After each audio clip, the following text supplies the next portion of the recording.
papi. Ya lo vi. Ah, este es Ujú. el segundo, el tercero ese, el rojito. ¿No vas a enviar el video? Sí. Ya, el video. Ya pues, abrimos ¿no? sala, ¿Qué quieres abrir el video? doctor, y abrimos sala. Ah, ya abrieron sala, ya. No importa, si no se ve. Vamos a hacer. ¿Ya mandaste el video? No, ya no Su importa. audio, doctor. Ya listo, listo. Para ver un momentito mi audio. ¿Ahora sí? ¿Me escucha? Sí, doctor, sí le escuchamos. Perfecto. Muy bien, muy buenas tardes con todos los participantes. Bienvenidos a este diplomado que dentro de nuestra Universidad César Vallejo ponemos a su disposición. Tenemos en sala a nuestro ponente y también a nuestra directora Jenny Melchor Canevaro. Previamente reciban ustedes el saludo de nuestra directora general de UCB Virtual, la doctora Milagros Miranda Jara.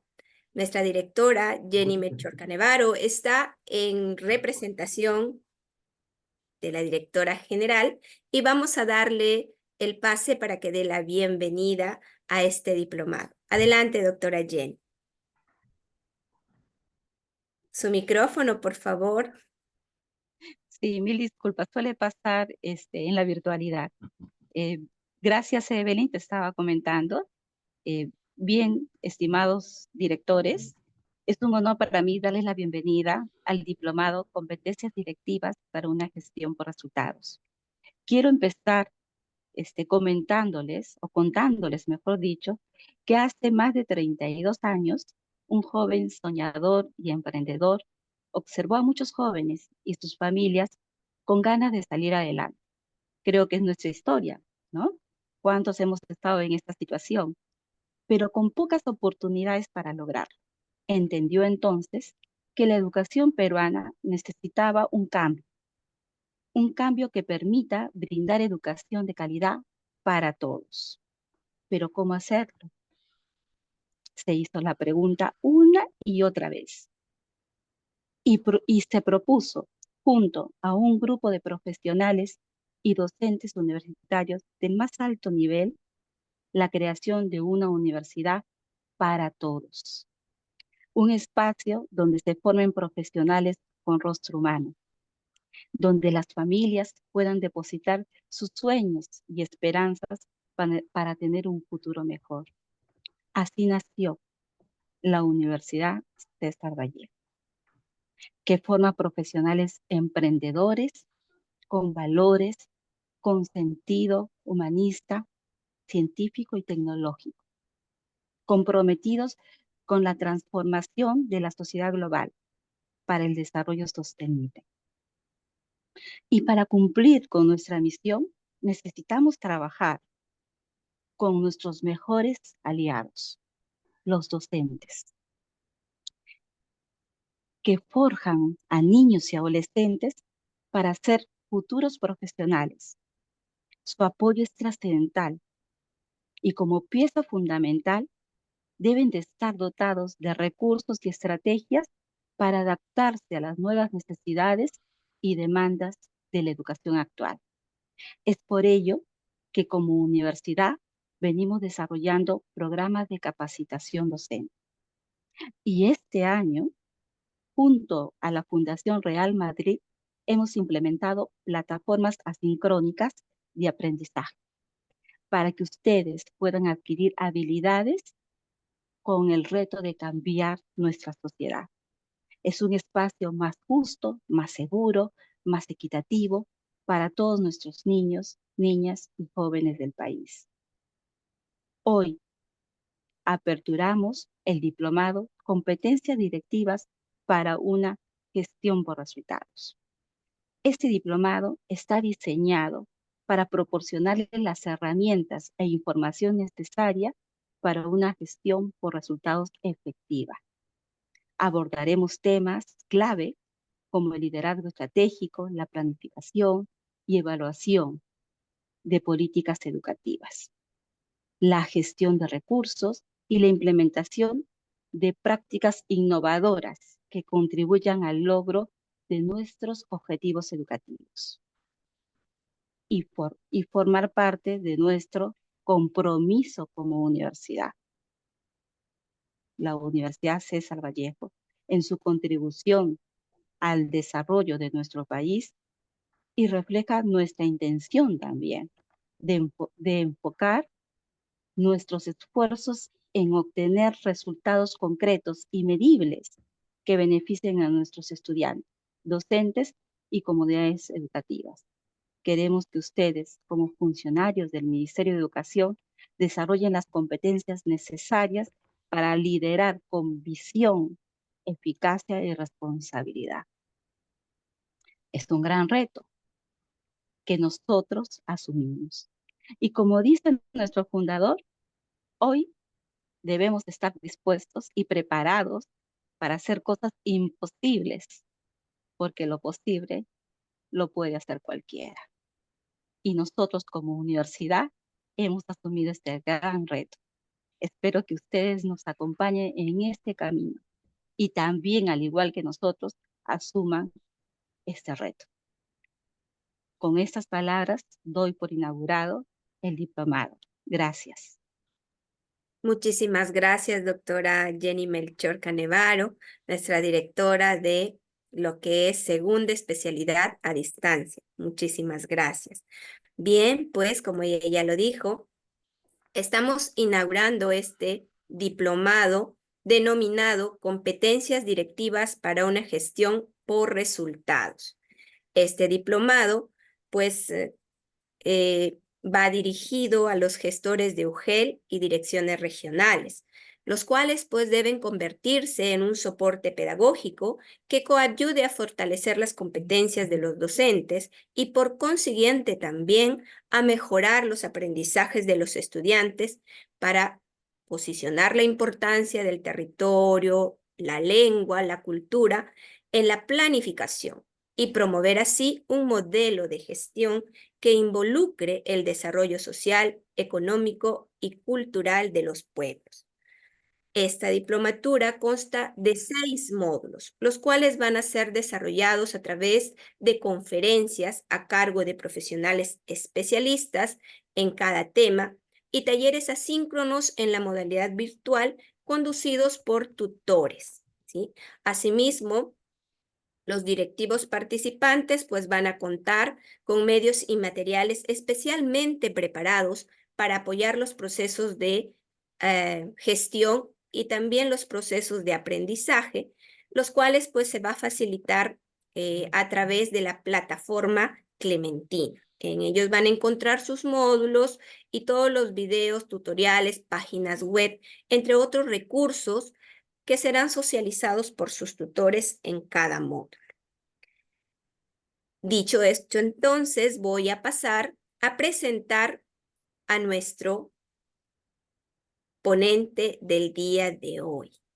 Yo creo que todos nosotros conocemos sobre la trayectoria profesional del doctor Guillermo Molinari Palomino. El doctor Guillermo Molinari Palomino es un destacado profesional de la educación en el Perú, cuya trayectoria y experiencia en el Ministerio de Educación viene dejando una huella significativa en el ámbito educativo del país. A lo largo de su carrera, el doctor Molinari ha desempeñado diversos cargos públicos en el Ministerio de Educación, contribuyendo de esta manera a la formulación de políticas educativas, el fortalecimiento de la calidad educativa y a la promoción de una educación inclusiva y equitativa para todos los peruanos. El doctor Guillermo Molinari Palomino es un reconocido especialista en educación, psicólogo de profesión, maestría en docencia superior e investigación y segunda maestría en tecnologías educativas e innovación, con una destacada formación académica y una amplia experiencia en el sector educativo. Desde sus inicios, el doctor Molinari ha demostrado un profundo compromiso con la mejora de la educación en el Perú, abogando por la equidad, la calidad y la pertinencia de la educación en todos los niveles. En su trayectoria profesional, en el Ministerio de Educación, ha ocupado diversos cargos de responsabilidad que le han permitido contribuir de manera significativa al diseño e implementación de políticas educativas clave para el desarrollo del sistema educativo peruano. Entre los cargos públicos que ha desempeñado se destacan viceministro de Gestión Pedagógica del Ministerio de Educación, director general de Desarrollo Docente del Ministerio de Educación, asesor del despacho ministerial, responsable de programas y proyectos educativos. La trayectoria del doctor Guillermo Molinari es muy amplia. Diremos entonces que, en resumen, su trayectoria profesional y los cargos públicos desempeñados en el Ministerio de Educación han sido fundamentales para el fortalecimiento y la mejora de la educación en el Perú, dejando un legado de excelencia, compromiso y educación en pro de una educación de calidad para todos los peruanos. Tenemos entonces para nuestra ponencia del día de hoy al doctor Guillermo Molinari Palomino. Adelante, doctor. Vamos a recibirlo a todos con fuertes aplausos. Yo sé que están allí viéndonos y virtualmente estamos recibiéndolo con mucho afecto y aprecio, doctor. Muchas gracias, doctora Marisa, doctora Jenny, doctor Luis, que nos vemos después de un tiempo, con un arduo trabajo que realizamos ahí en la Universidad César Vallejo. Y saludar a todos los directivos que hoy nos acompañan en esta tarea de aprender, de conocernos, de conocer más acerca de la gestión, pero sobre todo de cuál es el compromiso de un gestor en la administración pública. Porque un gestor en la administración pública tiene que tener como visión, como mira, como valores y como principios que el cargo es para servir. Y por ahí voy a comenzar. El cargo es para dar lo mejor de uno, para contribuir con el desarrollo nacional desde el lugar donde se encuentre, y en este caso en el sector de educación. Hacer lo mejor posible por utilizar los mejores recursos y hacer lo mejor posible por algo que decía la autora, a lo que yo quiero agregar algo, ¿no es cierto? Acerca de lo posible y lo imposible. Yo creo que los gestores lo que tenemos que hacer es hacer posible lo imposible. Esa es nuestra tarea mayor. A muchas veces, con poco se hace más que con muchos recursos. Y hoy día vamos a ver unos ejemplos, porque si me invitaron, es precisamente para hablar de experiencias que han pasado por el Ministerio y que han dejado beneficios, han dejado resultados, como otras experiencias donde se ha invertido mucho recurso, pero lamentablemente los resultados no han sido los mejores. Así que, si me dan pase para poder compartir, comenzaremos un poco a mirar, y si no funciona el video, no se preocupen, porque yo se lo voy a relatar de qué se trata. ¿Correcto? Veamos.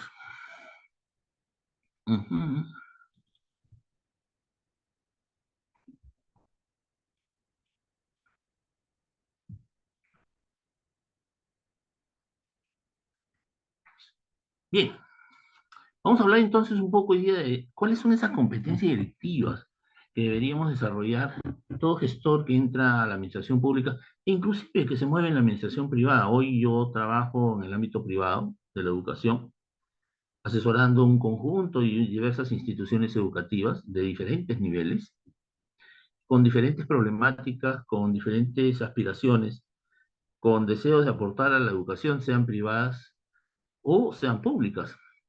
Y entonces yo me preguntaba si que es una gestión por resultados o es una gestión para obtener resultados.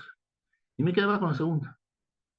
Yo creo que la gestión es para obtener resultados que marquen, que señalen rutas, que marquen el desarrollo de una nación. Y en esa línea, entonces, ¿qué es la gestión? ¿Qué entendemos por gestión? Bueno, la gestión es un conjunto de procesos y acciones que uno va orientando, que uno va recogiendo, pero para ejecutar muchos recursos, diversos recursos, recursos humanos, recursos materiales, recursos, y miren que las políticas también se convierten en recursos. O sea, si no establezco bien las políticas, si no establezco bien los lineamientos que le van a dar forma, le van a dar dirección a la intervención en la gestión, entonces puedo no tener y no alcanzar buenos resultados.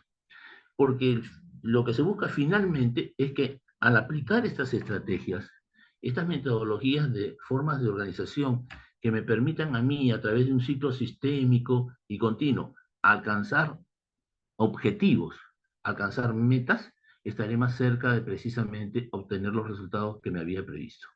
Entonces aquí hay algunas funciones básicas que comienzan desde la planificación. O sea, si hago una adecuada planificación, si entiendo bien cuáles son todos los elementos que van a participar en una intervención, en una propuesta de ejecución de una política determinada, entonces podré ir delineando qué tipo de organización requiero para alcanzar las metas que me estoy proponiendo, los objetivos que me estoy proponiendo y tener éxito al final para que los resultados se den. Eso me va a dar también y va a requerir de un tipo de dirección y un tipo de liderazgo, ¿no es cierto? Porque no siempre aquello que programamos, que organizamos, encontramos las personas que puedan conducir con liderazgo y nos puedan hacer alcanzar las metas. Requiere de un mando y de un control. Requiere de saber delegar funciones. Requiere también de saber hacer seguimientos, supervisiones y evaluaciones permanentes para ver cómo se va avanzando. Por lo tanto, podemos encontrar diversas expresiones de diversos estudiosos acerca de lo que es la gestión, que tratan de explicarnos qué consiste la gestión. Algunos nos hablan que son reglas y métodos, otros el tipo de acción, el efecto que se va a alcanzar a partir de una intervención, de un esfuerzo, y otros nos dirán pues que es todo lo que nosotros esforzamos y nos comprometemos para alcanzar el éxito.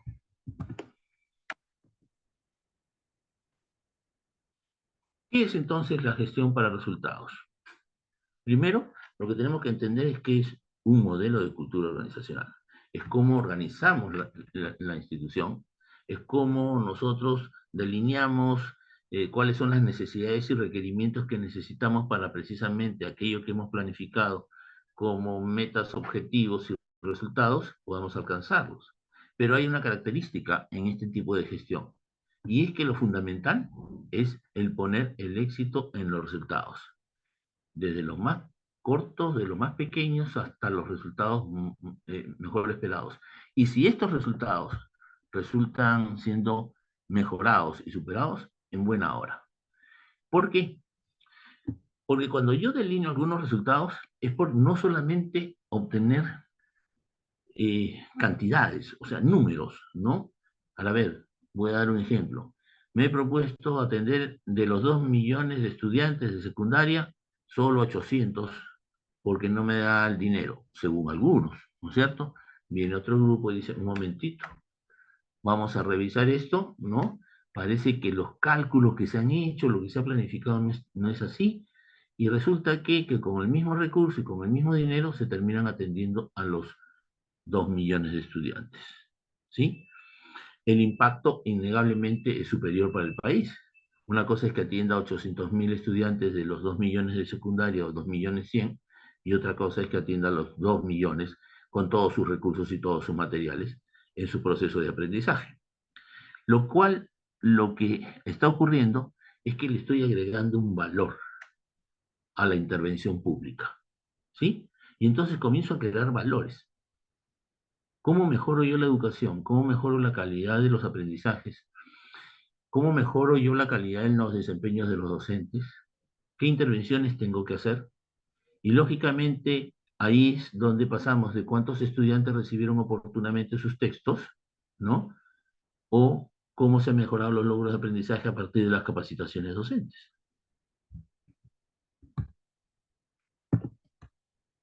Por lo tanto, para entender todo este proceso y esta organización, este modelo, tenemos que atender algunos pilares. Un primer pilar es la gestión de programas y proyectos, ¿no? Que nos van a permitir a nosotros O producir bienes o producir servicios. Producir bienes. Muy bien. Tengo que atender en algún momento el número de escuelas de secundaria que tenían eran más o menos 6.600 y teníamos que atender a todas esas escuelas nosotros con materiales de biblioteca, con materiales de laboratorio, con materiales deportivos, con materiales que tenían que ver con prácticas con equipos electrónicos, ¿no? Teníamos que darle materiales a los maestros, sus guías, sus guías de orientación, y por lo tanto lo que estoy produciendo ahí es un conjunto de bienes que va a contribuir a enriquecer tanto el desempeño en las enseñanzas como el desempeño en los aprendizajes. Pero a veces los proyectos nos quedan cortos. Yo tuve la oportunidad de entrar al ministerio en el 2004 por una invitación del profesor Luis Damián Casas, maestro, que estaba conduciendo en ese momento el proyecto BIT2. El proyecto BIT2 era el mejoramiento de la secundaria. Seguramente muchos de ustedes se recuerdan de ese proyecto. Y ahí tuvimos que producir muchos bienes. Cuando encontramos, y él me invita, le pedí que me permitiera revisar el proyecto, porque el proyecto tenía disparadores. Y los disparadores eran estos, o sea, de los 2 millones solo atender 800.000 estudiantes, de los 2 millones solo de las 6.600 escuelas atender 2.700. Y cuando revisamos el proyecto, resulta que había sobrevaloraciones. Estaba el proyecto en 23% al año 6 meses. Era un proyecto para 3 años. Así que ajustamos todo y con ese proyecto pudimos atender a los 2.100.000 alumnos y todavía nos queda un 10% de materiales en los depósitos del ministerio, que cuando hubo el terremoto de Ica y se perdieron muchos libros en la zona de Chincha y Ica, pudimos restablecerlo con todos estos materiales. Pudimos atender a los maestros con sus guías, con sus libros, pudimos darles bibliotecas, pudimos darle a todos, ¿no es cierto? Y miren, qué interesante, porque aquello que había, o sea, que estaba presupuestado ahí, resultó costando casi la quinta o sexta parte de lo que había sido presupuestado. Gestión, ¿no es cierto? Pero agregado a algo que era muy importante, honestidad, transparencia, responsabilidad, compromiso y lealtad con la patria.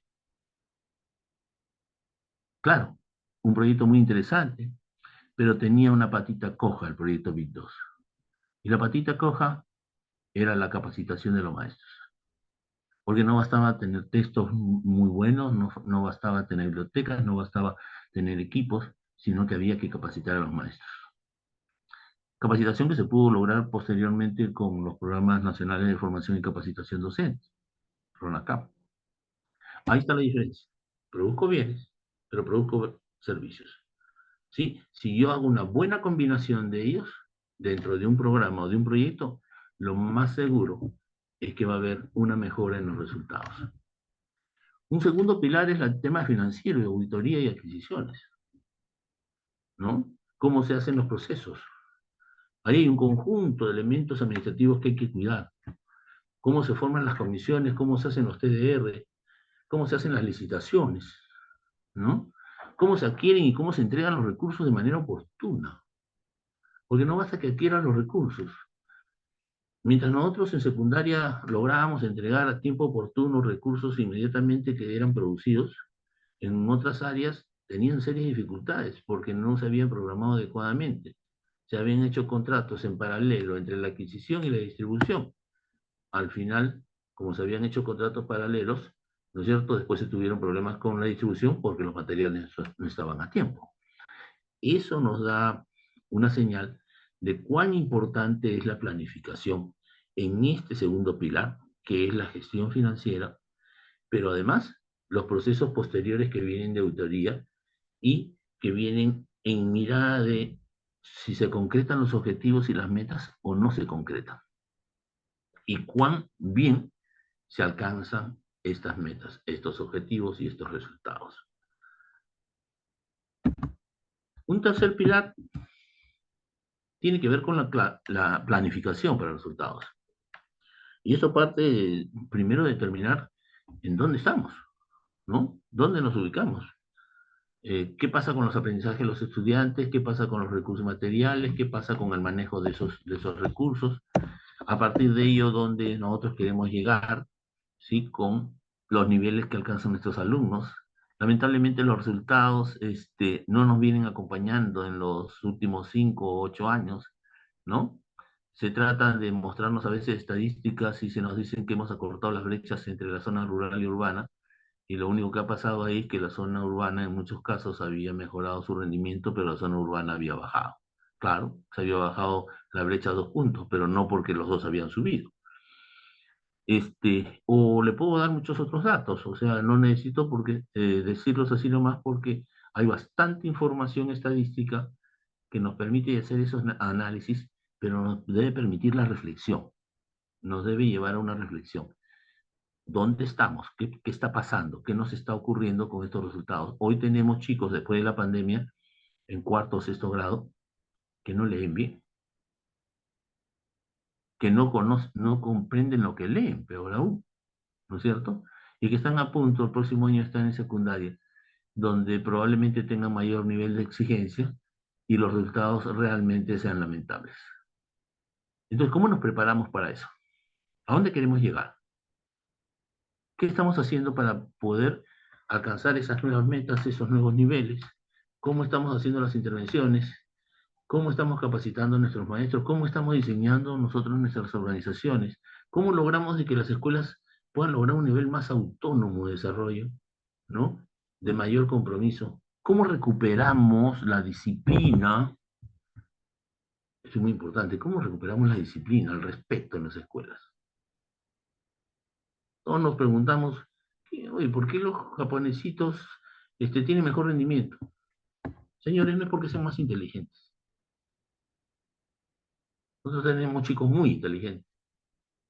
El problema está en la disciplina, el problema está en el respeto, el problema está en que respetemos las normas y procedimientos. Eso nos va a ayudar mucho, porque no solo se trata de los procesos cognitivos, no solo se trata de que conozcan más, de que sepan más, de que estén mejor instruidos. De lo que se trata es que precisamente ellos puedan crecer de una manera integral que nos permitan ver si es que están llegando a ellos para ser mejores ciudadanos o no. Y a partir de ello, y a partir de lo que vamos planificando y lo que vamos mirando, de la mano tenemos que ir con el marco jurídico, pues, en materia de planeación. ¿Cuáles son los alcances de la norma y de la ley? ¿Qué nos están planteando los aspectos de orden legal? ¿Hasta dónde podemos convocar nosotros a diversas instituciones que se encuentran dentro del marco de la ley, que son respetuosas del marco de la ley, ¿no es cierto? Y también cómo me estoy alineando al plan. Si creo que ese plan es el correcto y si creo que ese plan merece todo mi compromiso, o debo hacer alguna observación, debo proponer algunos cambios o algunos ajustes.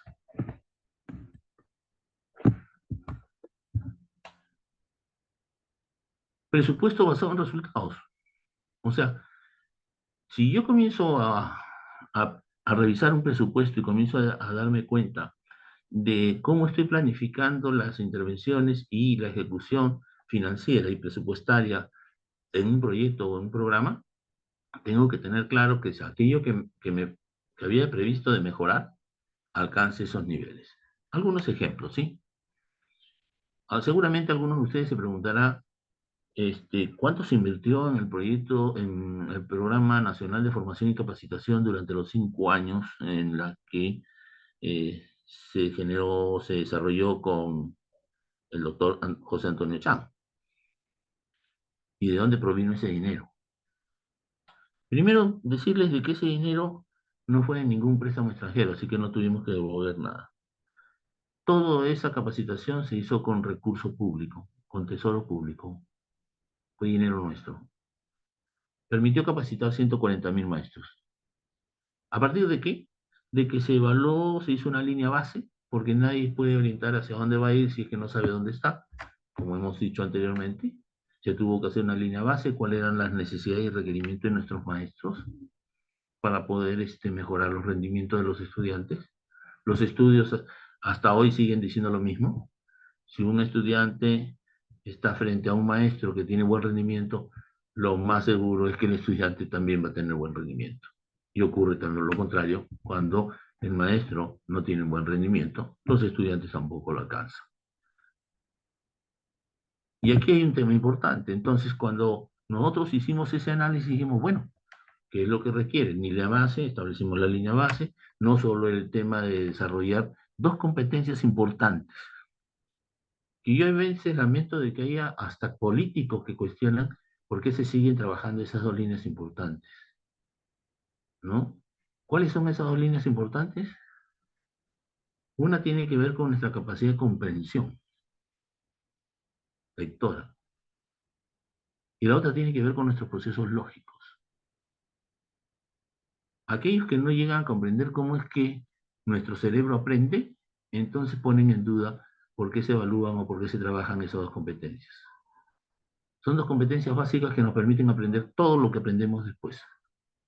A desarrollar las redes neuronales que nos permiten desarrollar esas capacidades para aprender idiomas, para desarrollar capacidades en el entendimiento de la investigación, de la ciencia, en poder entender otros procesos que son importantes, como son los procesos históricos, cómo desarrollar la línea lógica, cómo desarrollar la lógica para cuando la aplico a la historia, poder hacer una línea de tiempo de hechos históricos.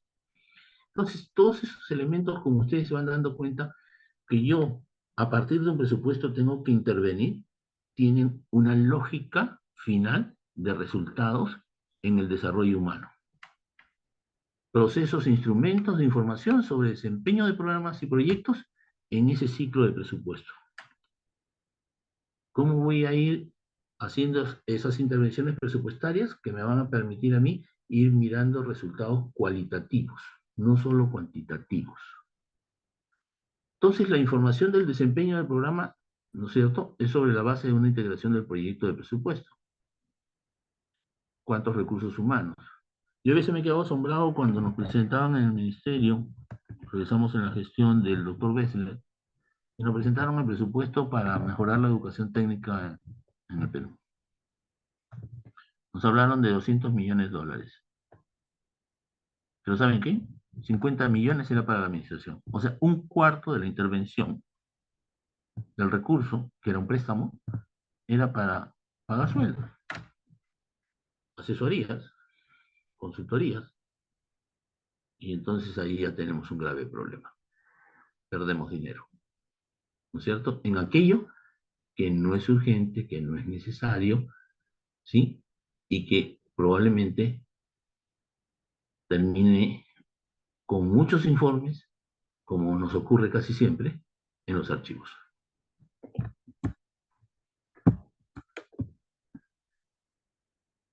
Pero el quinto pilar es el más importante. El sistema de monitoreo y elaboración. Porque si yo no tengo un buen sistema de cómo acompaño los procesos, ¿sí? Cómo miro si finalmente lo que estoy ejecutando presupuestariamente, financieramente, los recursos que estoy utilizando, ¿sí? Están alcanzando o le están dando valor, ¿sí? a la meta que nos hemos programado, ¿sí? La gestión de los costos totales, la revaluación de la factibilidad del proyecto. A veces hemos desarrollado algunos proyectos que han sido pilotos. Y se llama pilotos porque lo haces en menor escala para después generalizar el proceso, si es que tiene buenos resultados.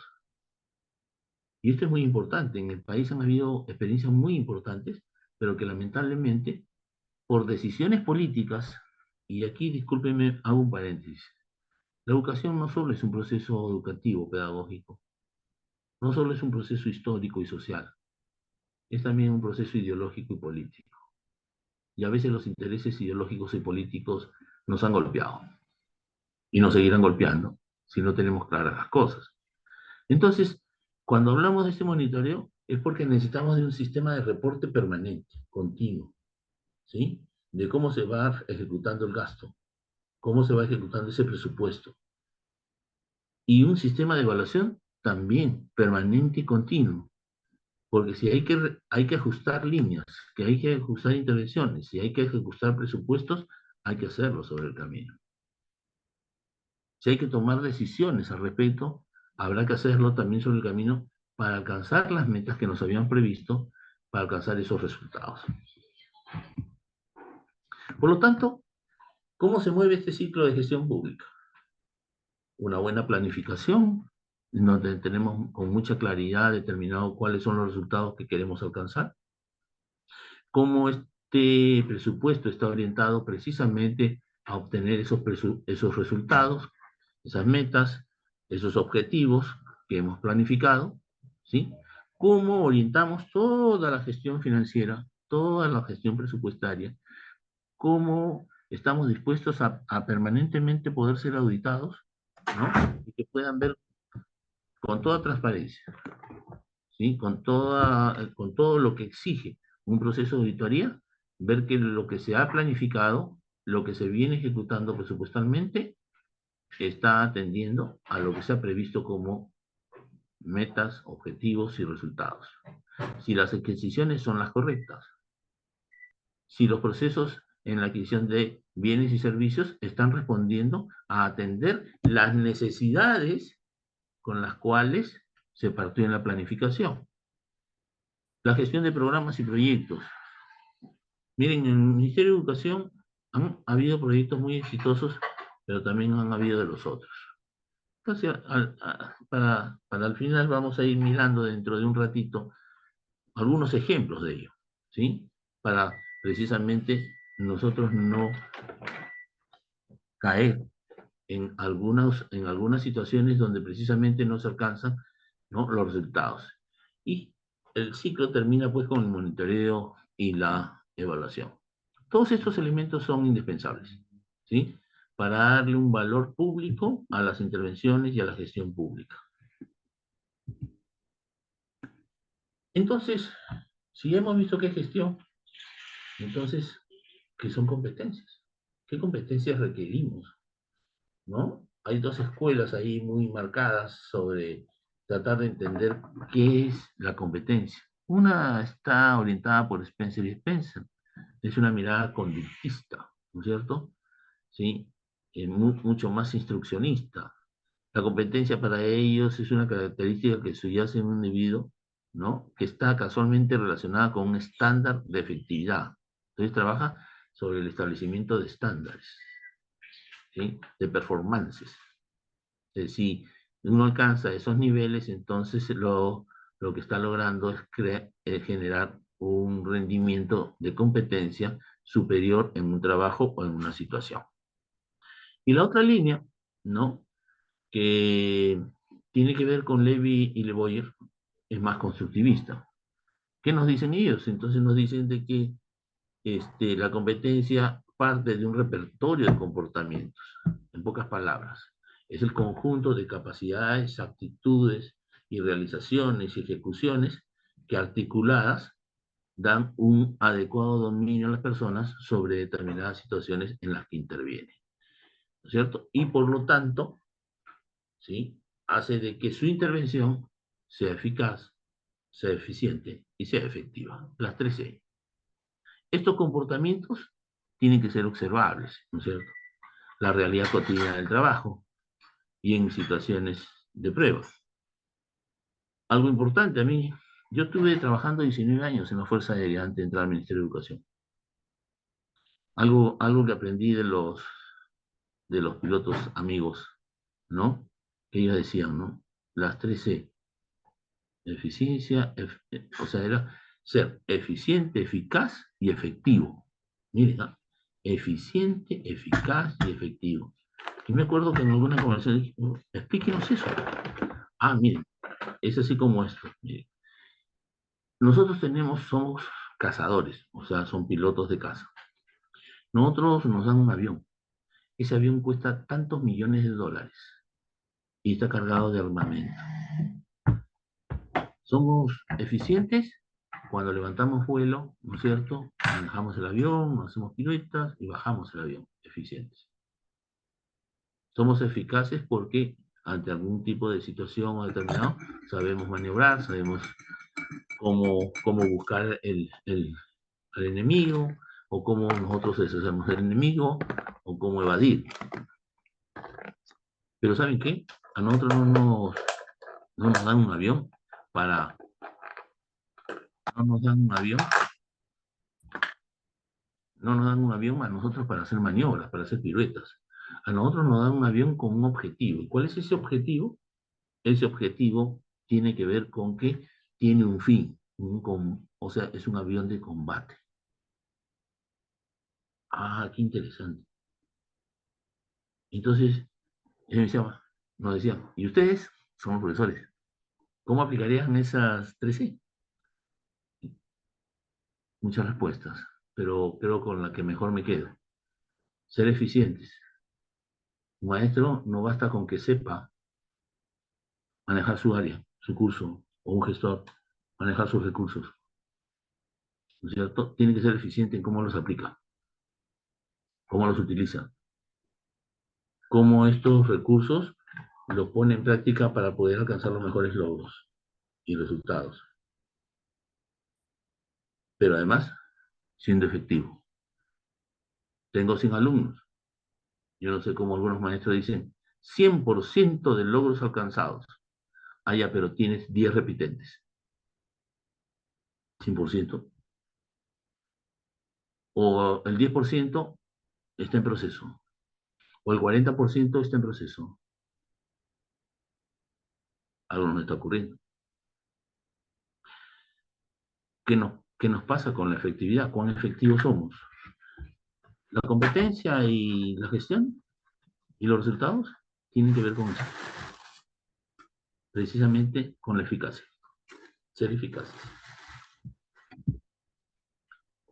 Pero para ser eficaces entonces necesitamos un tipo de liderazgo.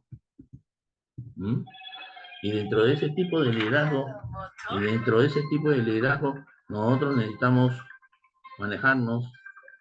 Un momentito, vamos a apagar.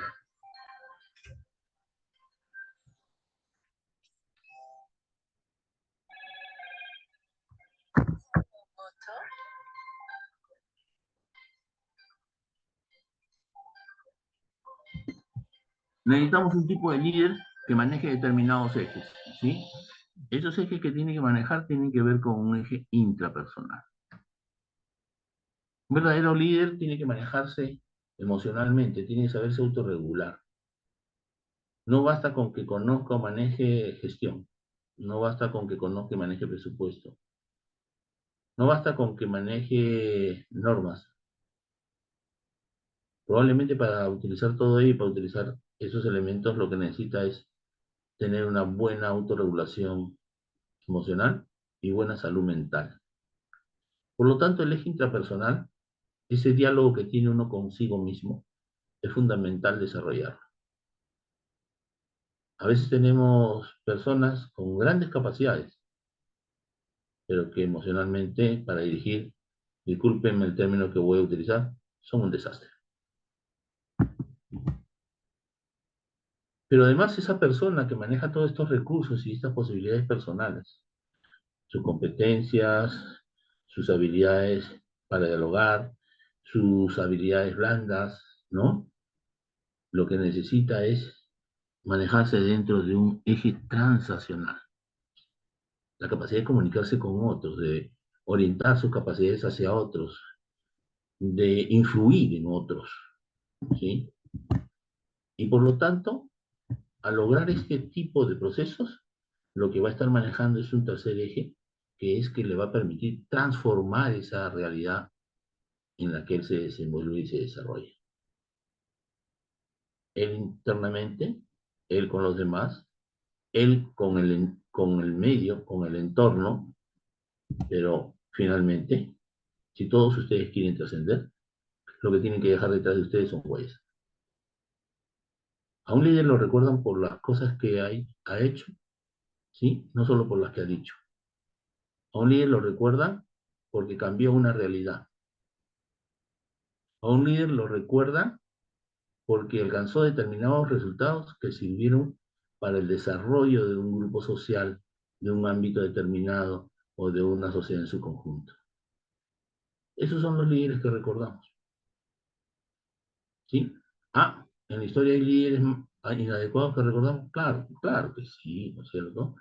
Pero creo que no son los grandes modelos, ¿no? Hitler, un líder, sí, sí, sí. Pero no fue un líder para el bien, pues.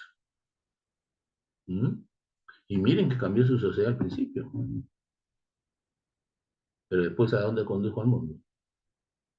Entonces creo que esta tarea que tiene que ver precisamente con el liderazgo, tiene que ver con la ética, con la moral, con la identidad de uno mismo. Y entonces, acá tenemos una tarea fuerte. Ustedes que son gestores, hay que formar cuadros, hay que formar personas que cambien, que se atrevan a cambiar la realidad educativa del país. Hay que formar un nuevo líder educativo. Y los felicito por encontrarse ustedes en un proceso y en un programa que les va a ayudar mucho a poder precisamente fortalecer muchas de sus capacidades y competencias en el desarrollo de su gestión. ¿Cuáles serían esas competencias específicas entonces que necesitamos desarrollar?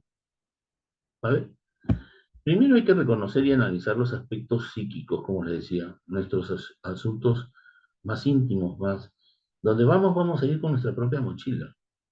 Pero en la gestión no podemos estar con nuestra mochila cargada, si es que no somos capaces de dejarla donde se debe dejar.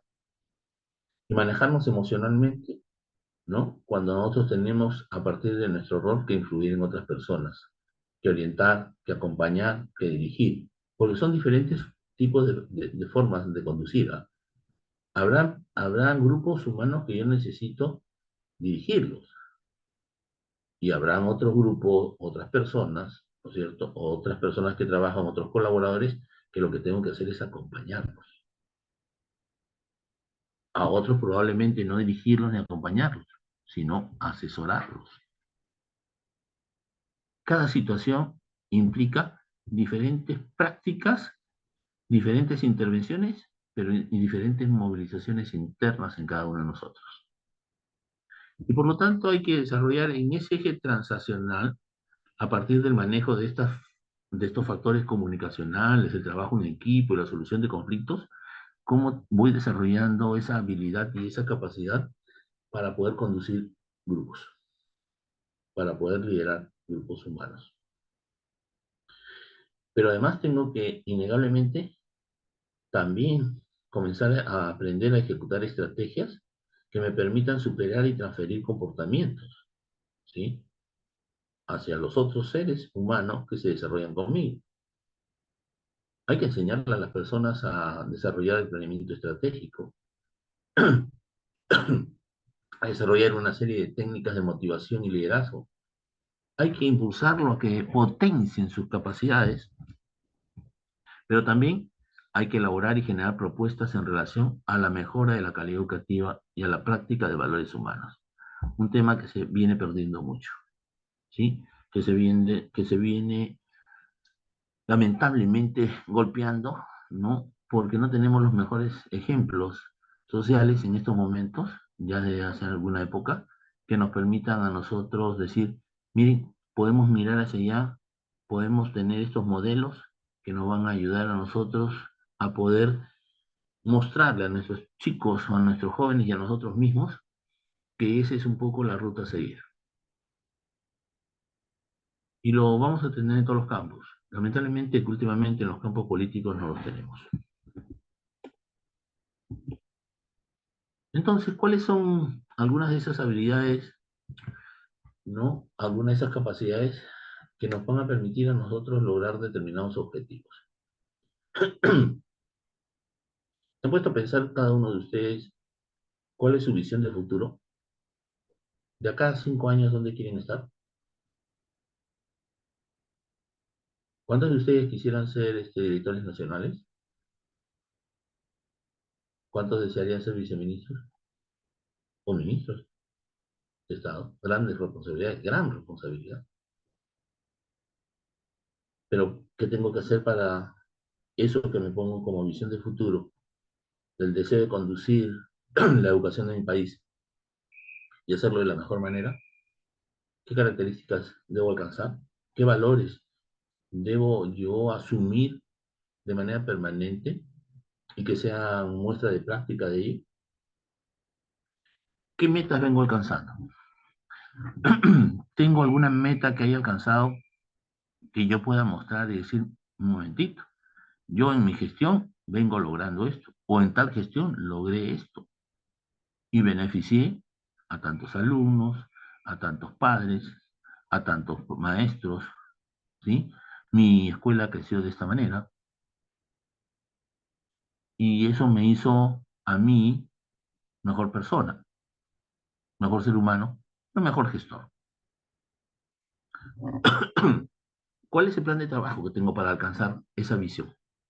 Me establecí un plan de trabajo. Tengo claro cuál es la ruta que debo seguir. Si a mí me preguntaran eso, bueno, hace más de 20 años, diría yo unos 30 años y un poco más, me propuse comenzar a caminar y a exigirme para hacer mejor mi trabajo en mis intervenciones en educación. Yo soy psicólogo clínico, sí, soy psicólogo clínico y tomé una decisión. ¿Qué puedo hacer yo por los ciudadanos o por las personas que vayan más allá de solo atender casos en un consultorio o en un cubículo? ¿Qué puedo hacer yo para poder aportar a mi sociedad? Y entonces lo que me hizo mirar fue la educación es el mejor camino para participar socialmente, humanamente, en el cambio para poder tener una mejor sociedad, mejores ciudadanos, mejores personas. Así que tomé la decisión de meterme en la educación. Pero ¿qué hace un psicólogo clínico si no conoce el currículum, si no conoce planificación, si no conoce de aspectos que tengan que ver con la pedagogía, con la didáctica? Aquellos procesos que ya de hace 20 años para acá tienen que ver con los grandes enfoques que son la neuroeducación o el enfoque computacional o el enfoque que hemos descuidado y que deberíamos retomar de ciudadanía activa. Entonces, uno se establece un plan de trabajo en qué tengo que capacitarme, en qué tengo que formarme, paralelamente a cómo voy avanzando. Así que una de las cosas que yo les invoco a ustedes es que no descuiden su formación permanente. Uno nunca termina de aprender.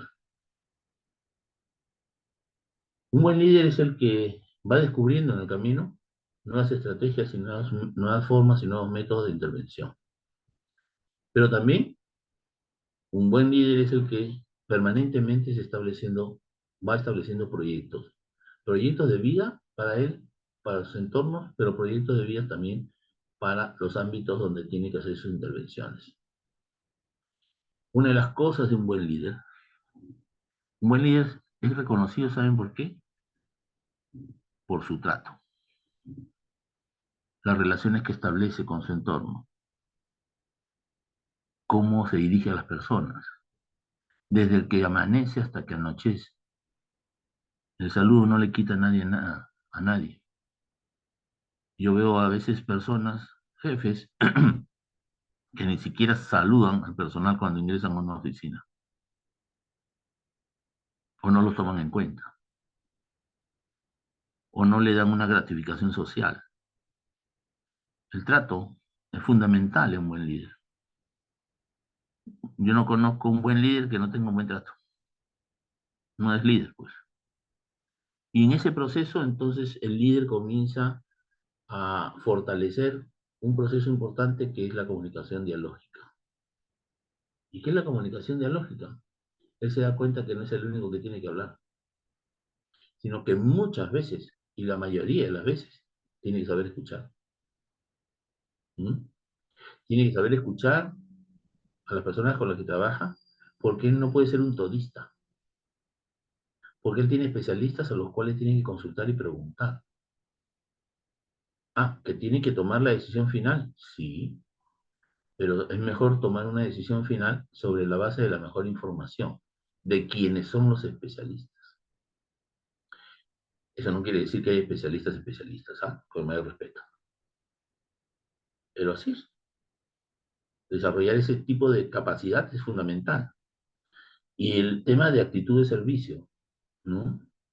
Mire, desde la persona que a veces es más humilde que viene a pedir un apoyo o que la escuchen, solo que la escuchen, la actitud del líder debe ser esa que le permite al ser humano que está frente a él sentirse reconocido. Esa es la actitud de servicio. Hacer que las otras personas se sientan reconocidos, que sientan de que sus problemas son atendidos. ¿Mm? Y que pueden ser solucionables y que puede llegarse a una solución. Pero también tiene que tener esa capacidad de evaluación. Y creo que dentro de esa capacidad de evaluación, la mayor debe ser su capacidad de autoevaluación permanente. Por lo tanto, un líder que va desarrollando estas competencias, estas capacidades, va obteniendo poder.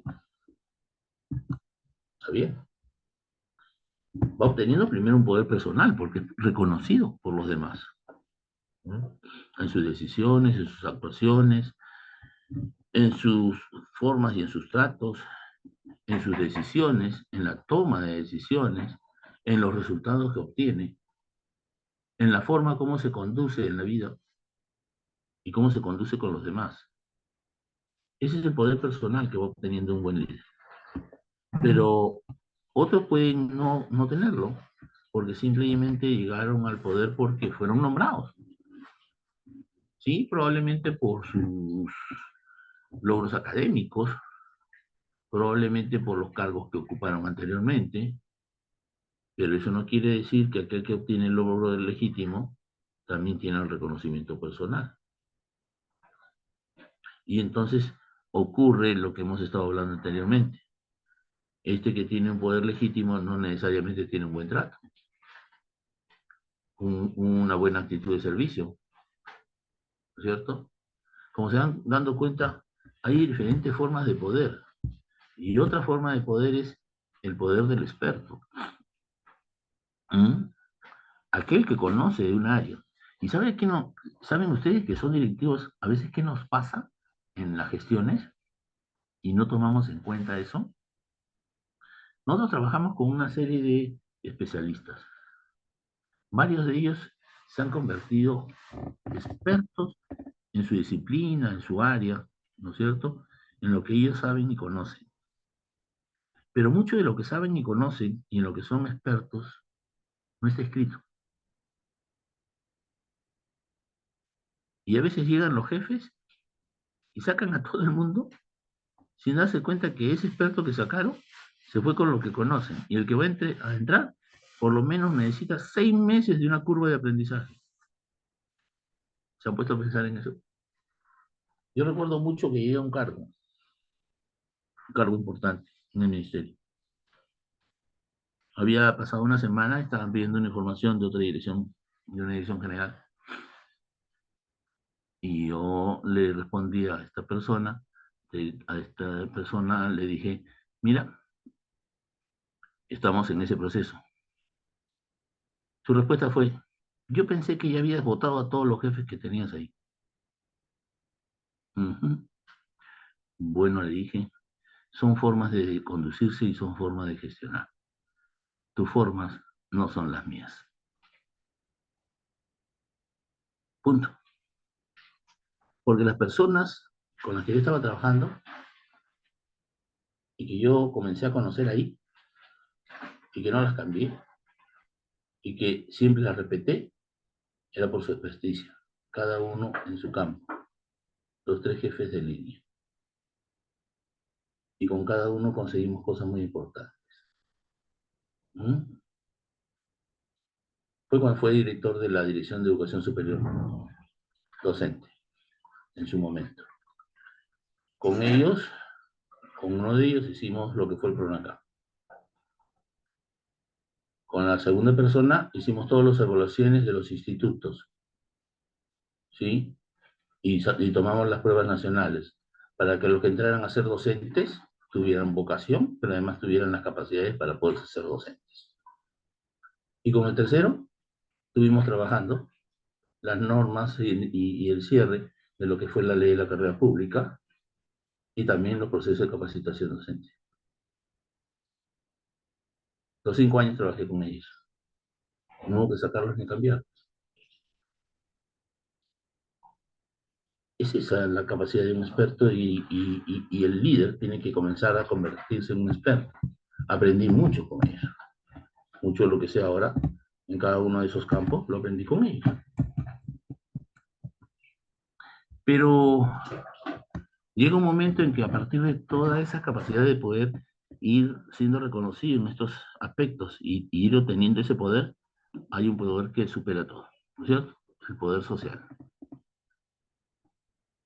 Es el poder que va obteniendo el líder de poder intervenir, criticar, no juzgar, pero sí valorar, emitir opiniones, juicios de valor, juicios de experto.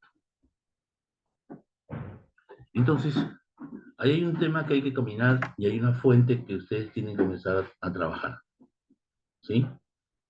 Sus capacidades para moverse en estas 4 líneas de poder. Personal, que esté apoyado por las normas y los procesos que los nombran. El de experto, el de ir ganando esa expertise, esa experiencia en la gestión, pero sobre todo esa capacidad social de poder hacer intervenciones y que la gente tenga la capacidad de escucharlos y de seguir la ruta y de seguir los objetivos. ¿Cuáles son los desafíos en la gestión del desempeño? ¿Saben cuál es uno de los mayores desafíos? El tiempo. El manejo y la administración del tiempo. Y eso un líder tiene que aprender a manejar, ¿sí? Junto con su capacidad creativa. Entonces, hay aspectos que son importantes, pero no urgentes, y hay otros que son importantes, pero son urgentes. Y nos vamos moviendo en este cuadrante, ¿no? Hay aspectos importantes, muy importantes, claro, que es el planeamiento y la creatividad. Pero eso no te soluciona inmediatamente las cosas. Tú planificas para el mediano y largo plazo, para obtener resultados en esos tiempos, en esos periodos, ¿sí? Sin embargo, hay mucha gente que le dedica mucho tiempo, pero mucho tiempo, ¿sí? A cosas que no son urgentes, ¿no? Te miran como cuáles, ¿sí? Se aparece un problema no determinado en el ámbito de su gestión, sea en la escuela, sea en la UGEL, sea en la dirección regional, ¿no? Y finalmente, como esos expertos o esas personas que están paseándose con un papel 2 semanas o con un proyecto o con un programa durante todo un mes y solo están esperando a fin de mes cobrar su sueldo, ¿sí? No lograron nada, no ejecutaron nada y a eso le llamamos tiempo perdido. Cuando en un proceso de gestión, ¿sí? Dedicamos mucho tiempo a aspectos que no tienen resultados. Pero hay otras cosas que sí son importantes y son urgentes. Y una de esas cosas es el ejercicio del poder y la capacidad para tomar decisiones frente a lo que hemos planificado, a los retos que nos hemos puesto, a los objetivos que se han propuesto y las metas que debemos alcanzar. Esas cosas sí son las más importantes y las más urgentes a las que debo dedicarle mayor tiempo. Y generalmente a lo que sí le estamos dedicando mucho tiempo, ¿sí? Siendo importantes pero no urgentes, es a terminar apagando incendios. Que se quejaron en tal sitio porque la norma no se está cumpliendo o están los docentes no acatando determinada indicación, ¿no? Cuando finalmente yo podría destinar un tipo de trabajo especial No, yo mismo voy, ¿no?, a tratar de solucionar. Un líder no tiene por qué tratar de solucionar todo. Para eso tiene equipos. Para eso hemos hablado de esa capacidad de delegación, ¿no? El líder aparece cuando realmente las cosas ya no tienen solución, ¿sí? Por eso ahí es cuando hace ejercicio del poder y toma la decisión final. Sé que no lo están escuchando, pero acá hay algunas cosas. El soborno, la coima, la malversación de sueldos, el tráfico de influencias, el cohecho, el peculado y todo eso va contra el desarrollo de un país, ¿sí? Entonces ahí tenemos un gran problema. Hoy en día es uno de los principales obstáculos que tenemos en el país, ¿sí? Y en todos los niveles. 10 países ocupamos el 8º lugar de haber crecimiento. Tenemos posibilidades de que mayor cantidad de peruanos puedan alcanzar un mejor desarrollo. ¿Pero por qué no sucede esto? Tan simple como esto.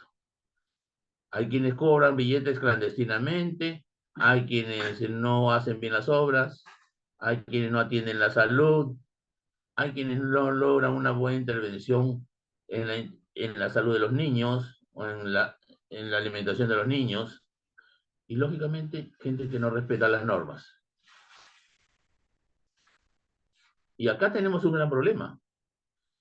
Se escoge a personas que no importa que roben, pero que hagan, ¿no es cierto? Pagar una coima para que le permitan una multa. O no importa. No importa que el que roba haga obras, pero ahí lo elegimos. Hoy miremos los años 90. ¿Qué pasó con la corrupción? 1.800 millones de dólares se perdieron. En esa época. Si sacamos la calculadora, miren qué hubiéramos hecho con ese dinero. 36 hospitales, con 200 camas cada hospital, 180 colegios, o más de 100.000 puestos de trabajo. Esa pequeña corrupción es la que viene saqueando el país. Y lo sigue saqueando. No voy a seguir con eso porque no quiero que nos pongamos a llorar. También ocurre en la educación. También nos está pasando a nosotros. Desde el momento en que hay un proceso de contratación y hay funcionarios que le piden 1, 2 o 3 sueldos a los maestros para darles una plaza. Puede que no ocurra con usted,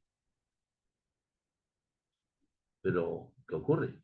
Ocurre, seguramente ustedes mismos también lo han escuchado. ¿Qué hacemos para combatirla? ¿No? Entonces veamos algunos casos que se han dado en la educación, en el sector de educación. Se los voy a presentar con la mayor transparencia porque yo he escrito artículos inclusive sobre ellos. Un primer caso fue este, miren. Gasta 174 millones en textos fallados. ¿Cómo fue esto? Esto se da en un proyecto para que los alumnos aprendan inglés en los 2001 colegios, 2003 colegios emblemáticos, ¿sí? Entonces, se buscaba que se comenzara en el 2015 en un programa que iba hasta el 2021 para que el Perú fuera un país bilingüe. Y se dio durante el gobierno de Ollanta, bajo la gestión del ministro Saavedra. ¿En qué consistió? Acá hay un resumen de cómo fue este contrato, ¿sí? Que fue con EduSoft. El contrato inicialmente fue para 1.000 colegios, se hizo en focalizados. En 2015 se gastaron 55 millones y el fin del contrato era el 2016, 2 años después, para que los alumnos alcanzaran, según la norma, en el caso del aprendizaje a nivel de inglés, de un B2, ¿no es cierto? Bueno, evaluados estos alumnos, realmente muy pocos alcanzaban ese nivel. Sin embargo, se hizo un segundo contrato en el 2016 para 601 colegios focalizados. Contrato 190 en 2015, 185.000 estudiantes, 185.580 estudiantes, se invirtió 40 millones y el fin de contrato era el 2018, o sea, 3 años después. ¿Por qué? Porque se habían dado cuenta que en 2 años no aprendían inglés los chicos, comillas. Se hizo una adenda después a ese contrato, ¿no es cierto?, al primero que se hizo, porque como se dieron cuenta que no, los chicos no salían con buen nivel, había que lograr que mejoraran ese inglés y se le aumentó 1 año, ¿sí? Lamentablemente después no hubo cobertura. En el 2017 se hace un nuevo contrato para 400 estudiantes de manera focalizada, 76.525 estudiantes. 3.114.000 y el fin de contrato era un año después una adenda.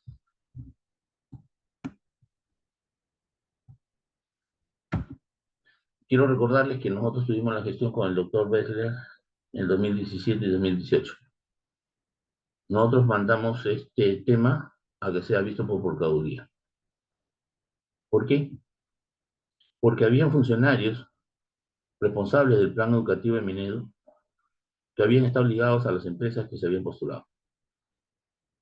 Que se buscaba precisamente que los alumnos egresaran según el marco europeo, en un nivel B1 y B2. Sin embargo, en el segundo contrato firmado se opta por adicionar un libro C1 que correspondía a un nivel avanzado.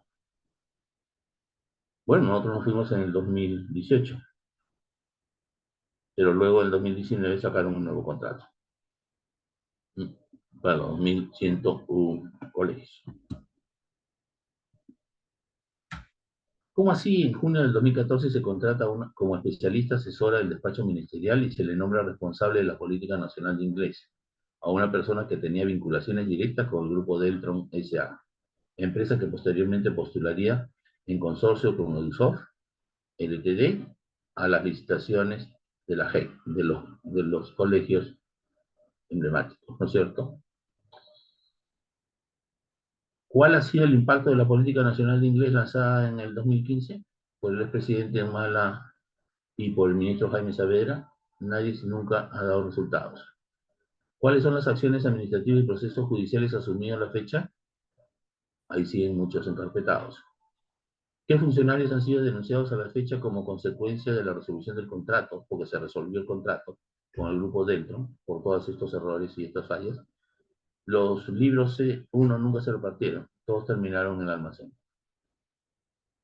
Quiere decir que este es un proyecto que estuvo mal planificado, que los objetivos y las metas que se habían trazado nunca se cumplieron, que las formas como se veía la distribución de materiales y la utilización de estos recursos nunca se realizó a plenitud, que los dineros de los presupuestos que debían estar orientados para alcanzar esos resultados, lamentablemente no llegaron a cumplir con la meta.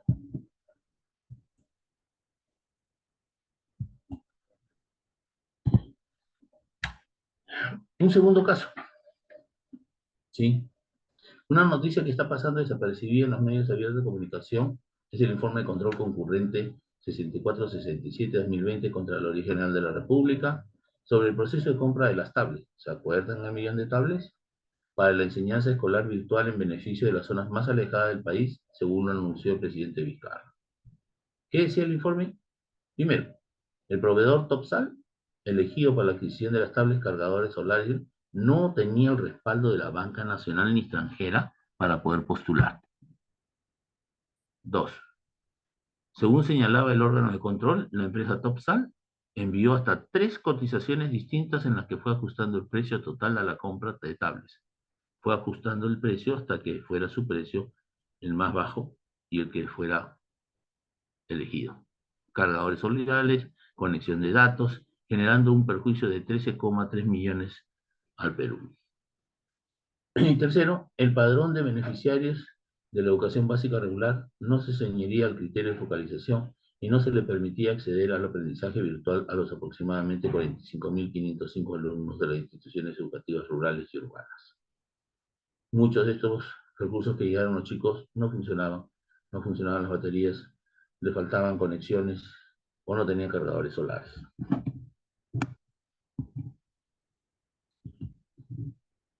Tercer caso. En la entrevista de RPP, la señora Patricia del Río le precisó al ministro del momento: El otorgamiento del licenciamiento cuando alguna de estas filiales hoy continúan en construcción y otras aún no arrancan, por lo tanto no tienen lo que la ley exige, infraestructura completa, bibliotecas ni laboratorios. Pero además no cuentan con licencia de funcionamiento municipal que se otorga recién cuando empieza a operar. Miren lo que está diciendo. Muchas universidades, por no cumplir con estos requisitos, y otras, aún contando con los mismos, no alcanzan su licenciamiento. Sin embargo, estos no le fueron exigidos a la UTP. Ante ello, el ministro responde: estaba totalmente implementada para sus primeros 2 años, a esta como a otras universidades. El expediente de esa universidad, como de otras universidades, se presentaron casos similares, es decir, proyectos de generación de nuevas filiales. Grave contradicción del ministro.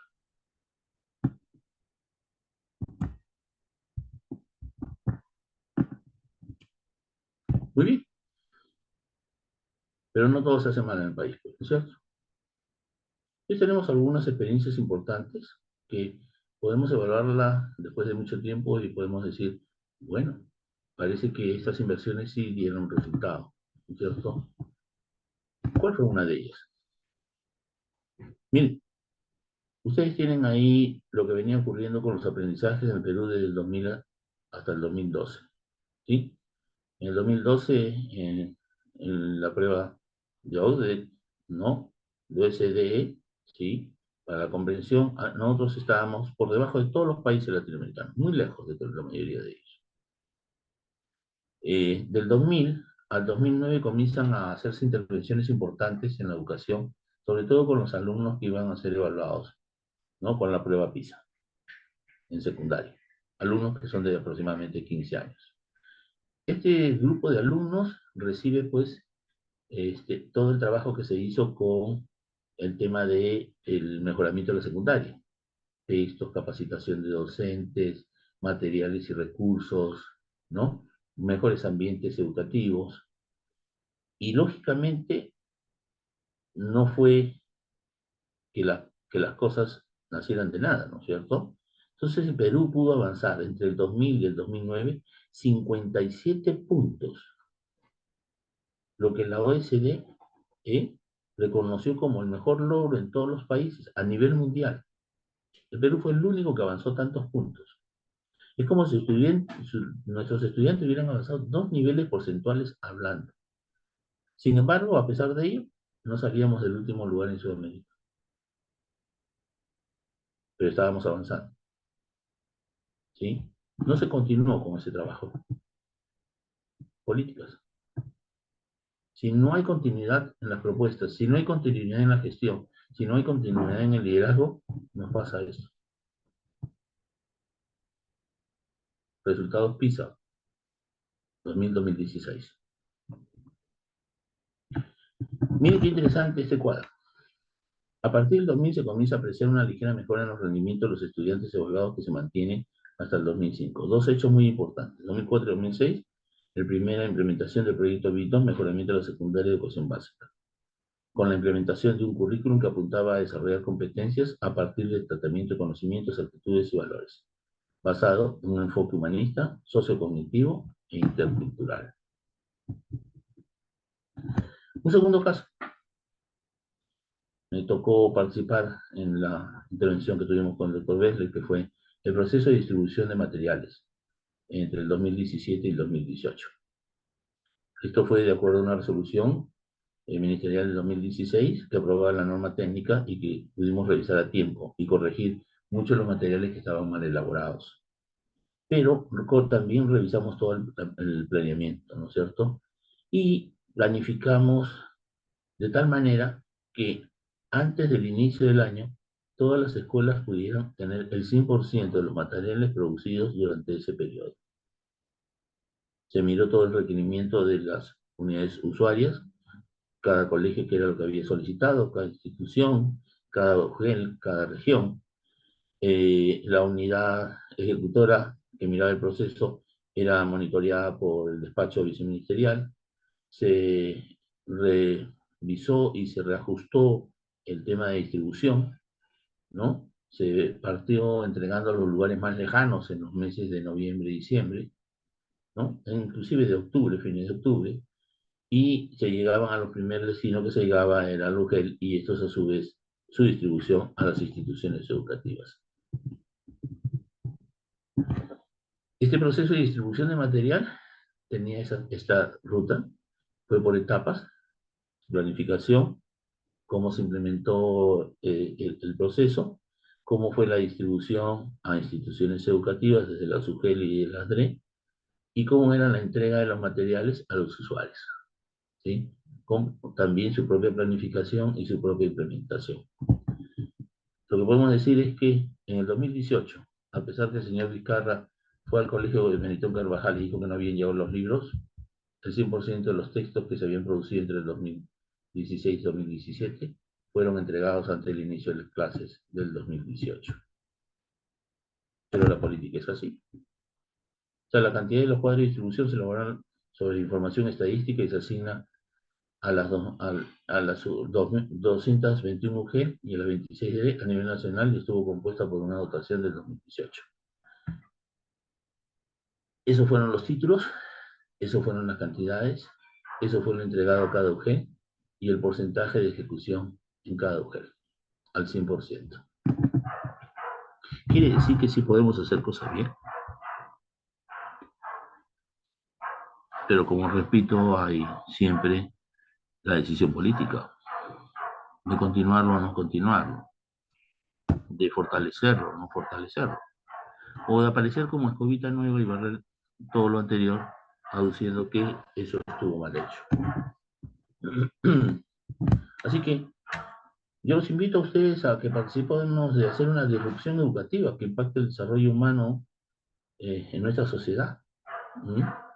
Pero esta disrupción va a tener que intervenir en varias dimensiones que juegan en el desarrollo integral de nuestros estudiantes. La educación no es lo único. ¿Mm? Necesitamos mirar hoy en día la escuela también desde una mirada como empresa. ¿Saben cuál es la mayor empresa que tiene el sector público? Donde tiene la mayor cantidad de empleados o de personal que trabaja y labora, la educación. De los 48.000 millones que ha recibido el año pasado, el 93 o 94% ha sido para remuneraciones, pagos diversos, contratos. La diferencia ha sido para poder impulsar los proyectos. Entonces no estamos hablando de poco dinero. ¿Mm? Estamos hablando de la mejor inversión que podemos hacer para lograr los mejores resultados. ¿Sí? Entonces hay que mirar a la educación como una organización que tiene que tener un modelo que genere impactos. Pero no podemos quedar ahí, también tenemos que involucrar a la familia, que hoy en día está más lejos de la escuela que lo que estuvo hace, te digo, 15 años, hace 10 años. ¿Sí?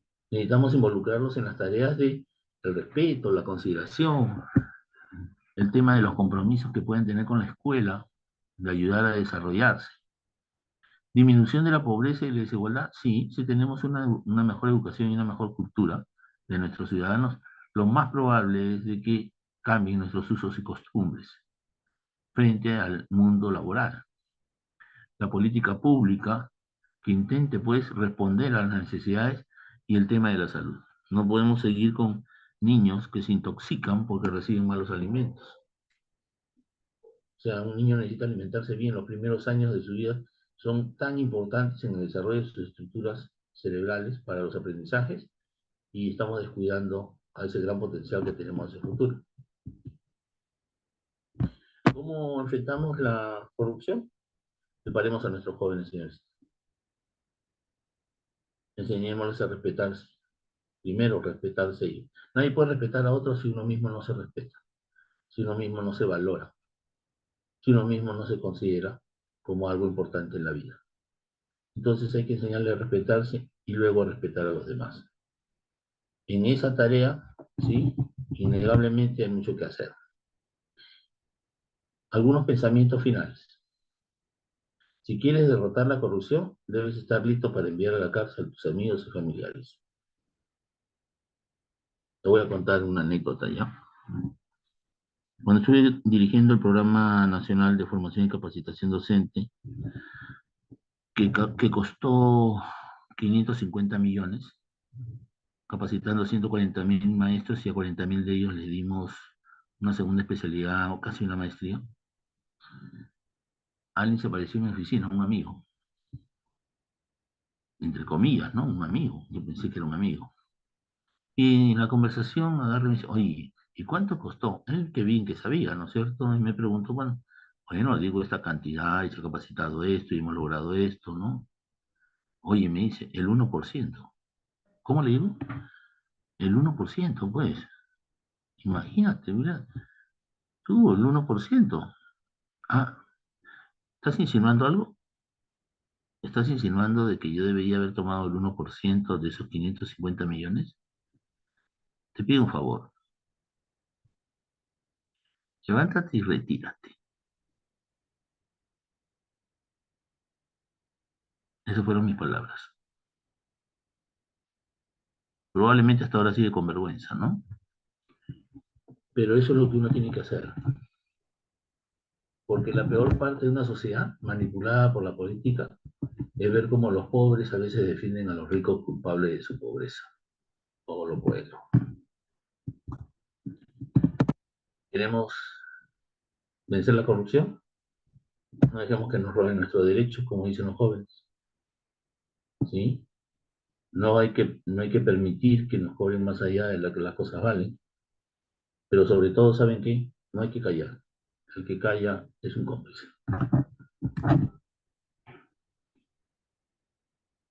¿La imagen lo dice todo? Espero que sí. Así que el objetivo principal de nuestra tarea, de nuestro compromiso como líderes y como gestores, debe ser lograr aprendizajes significativos en todas las personas con las que trabajamos y a los estudiantes a los que está dirigida nuestra función. Darles conocimiento fundamental, que sepan aplicarlo, que sepan integrarse a la sociedad, que sepan aprender a aprender, que sepan desarrollar todas sus capacidades y competencias en su dimensión humana, pero sobre todo que sepan y tengan capacidad de autorregulación emocional.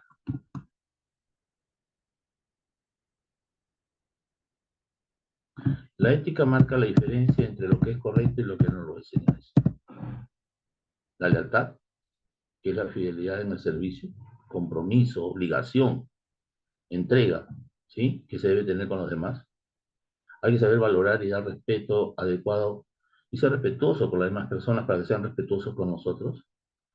Hay que obligarnos por responder por las consecuencias de nuestros propios actos.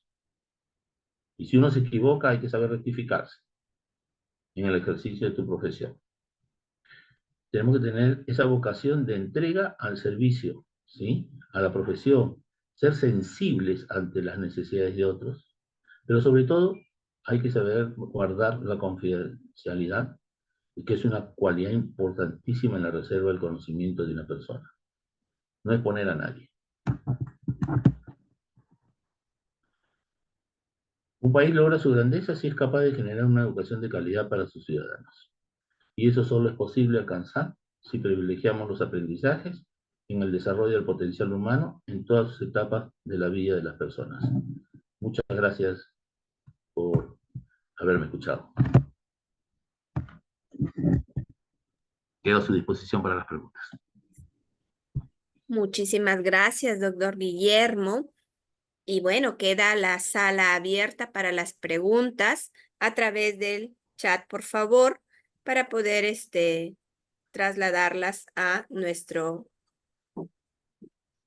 ponente. Sí, la información quedará grabada y la vamos a subir a su plataforma. Como ya lo dije al inicio, estará en la plataforma Clementina.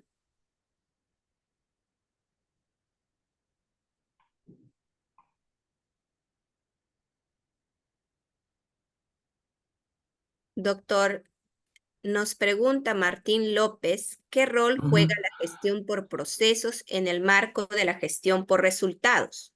Muy interesante tu pregunta. O sea, la gestión para obtener resultados implica diversos tipos de procesos, como hemos señalado, ¿no?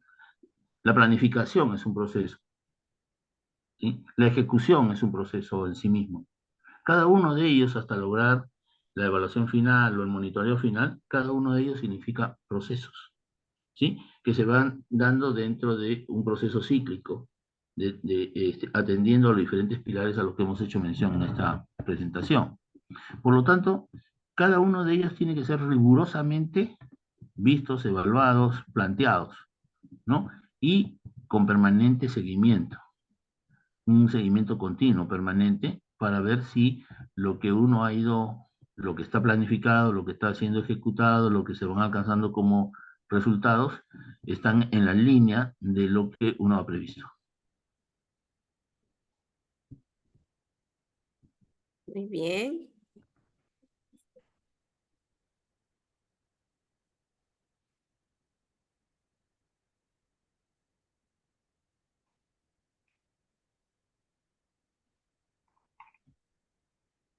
Eh, Voy a dar la siguiente pregunta y la doctora Gladys hará la que sigue. Dice, Ujú. ¿qué características resaltantes debe tener un directivo ante una gestión anterior que ha sido muy deficiente o ha dejado económicamente mal a una institución? ¿A dónde se debe recurrir? Interesante esa pregunta. Probablemente a muchos de nosotros nos ha ocurrido, ¿no? Una de las cosas que debe tener uno en cuenta es que cuando uno asume un cargo, asume el activo y el pasivo de ese cargo. Y cuando digo eso es porque las responsabilidades que otros no han asumido va a tenerlas que asumir uno, ¿sí? Haciendo una evaluación y determinando cuáles deben ser las intervenciones en lo que se refiere a levantamiento de información y a las instancias a las cuales tiene que recurrir, porque no somos nosotros lo que vamos a juzgar, no somos nosotros lo que vamos a determinar una sanción, sino son otras instancias si las hubiera. Entonces, una de las cosas que uno debe hacer es levantar la información y canalizarla a las instancias que correspondan. El Ministerio de Educación y todas las que tienen instancias a través de la Procuraduría del Ministerio o de los órganos de control interno. Uno debe recurrir a esos órganos de control interno para presentar aquello que ha levantado como información, no como denuncia, pero sí como información relevante sobre aspectos que no han caminado bien. Pero el otro tema que debe tener claro un gestor es que tampoco puede estar dedicando un montón de tiempo a ello, porque esa no es su función. Debe levantar lo que es concerniente y derivarlo, y ellos, si encuentran de que hay propuestas que no han dado resultados, evaluarlas y ver su continuidad. Pero si hay otras propuestas que han dado resultados y merecen un reajuste, una mejora, hay que hacerlo. No importa que uno no la creó. Miren, una de las cosas que tuvo y que hicieron bien, yo tuve la oportunidad de trabajar con el ingeniero, con el arquitecto Sota Nadal y con el ingeniero Chan, fue que hubo continuidad en los procesos.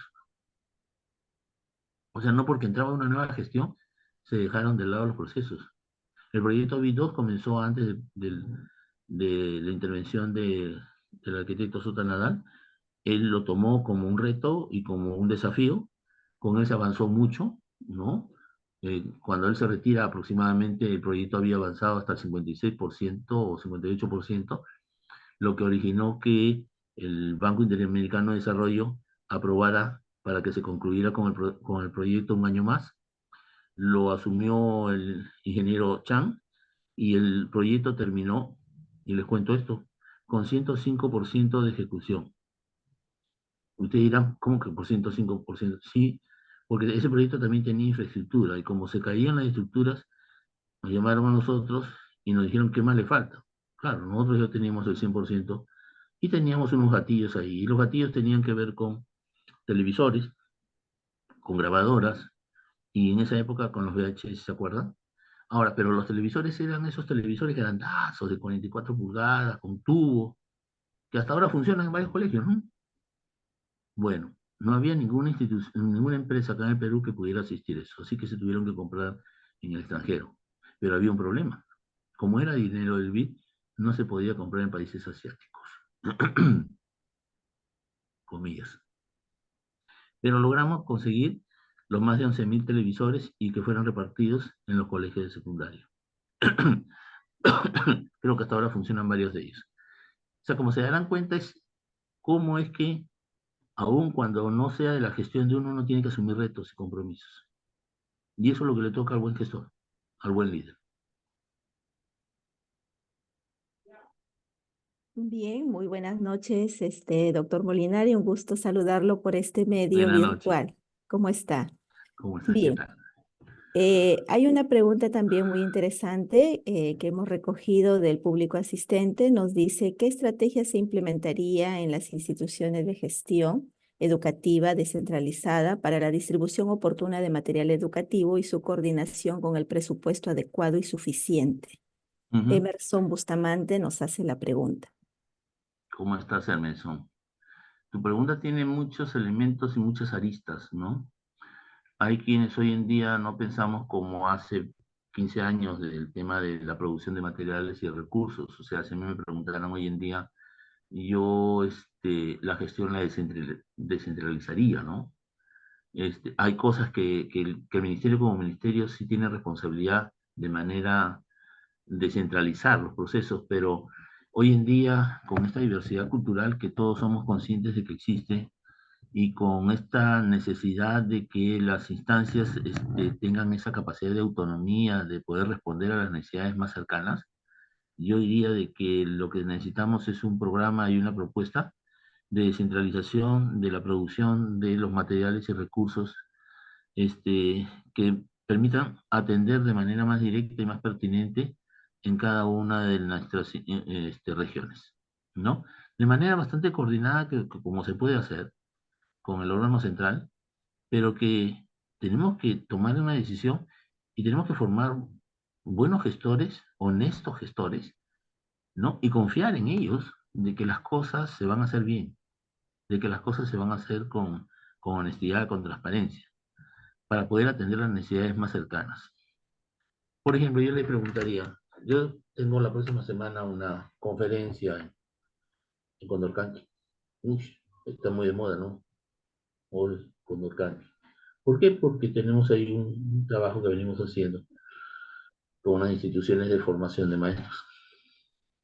Y entonces, yo les preguntaba, ¿y qué pasó con las lenguas originarias en el país?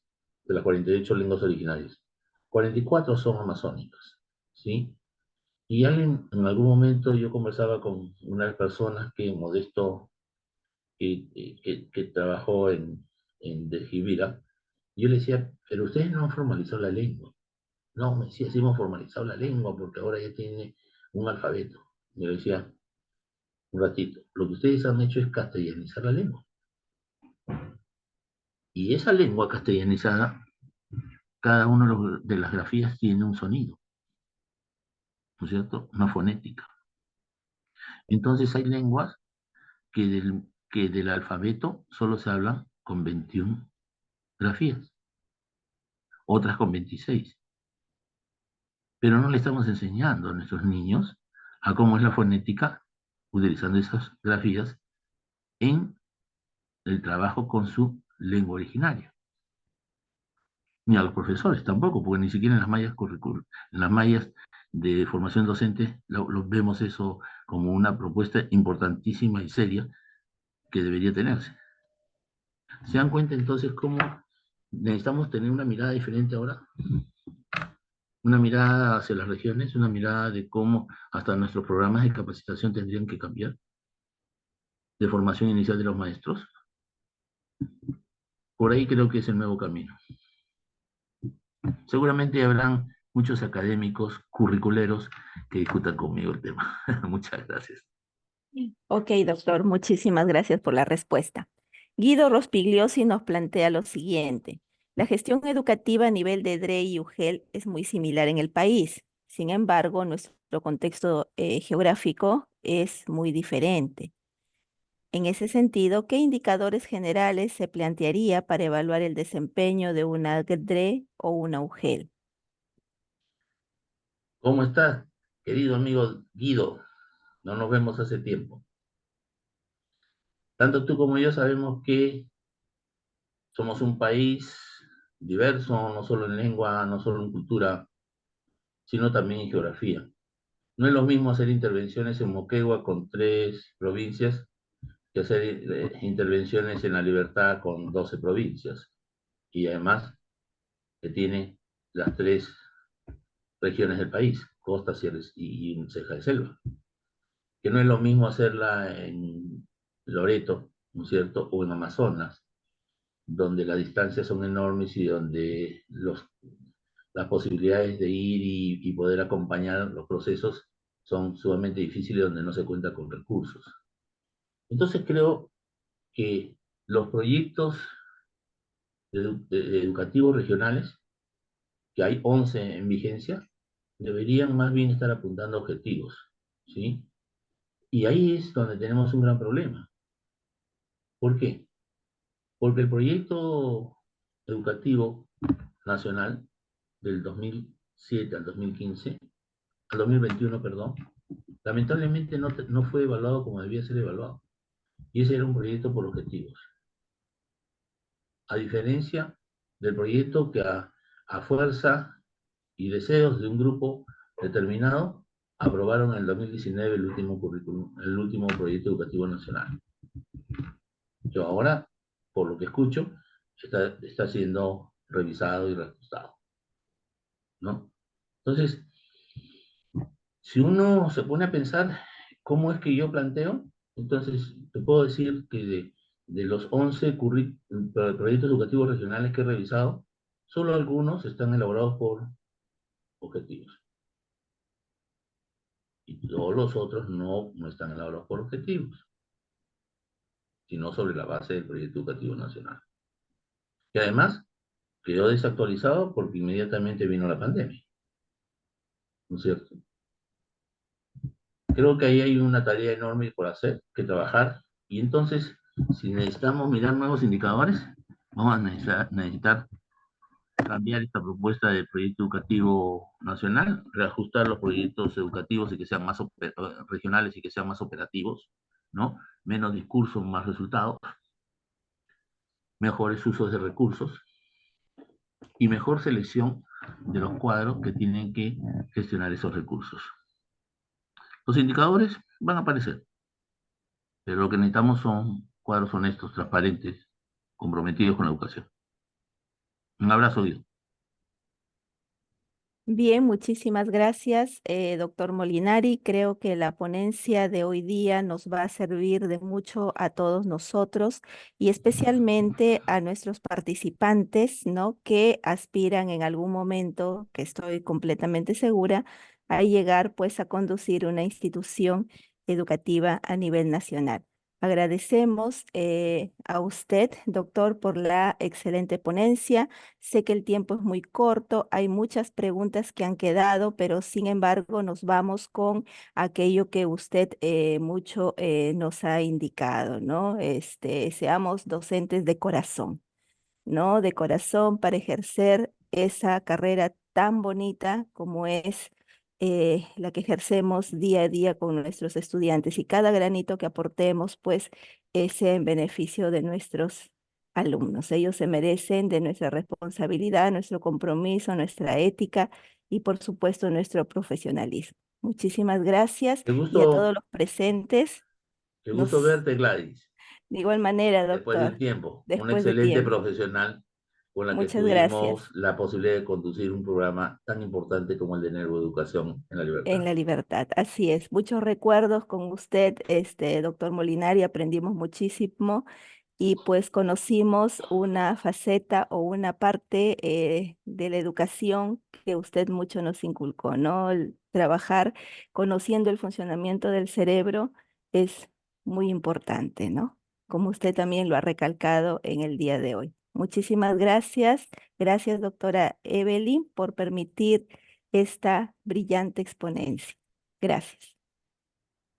Bien, muchísimas gracias, doctor Guillermo, muchísimas gracias, doctora Gladys, a los que nos acompañaron hoy día, la doctora Rosa Ávila, al doctor Luis Preciado, que también estuvieron con nosotros dentro de este espacio de panelistas.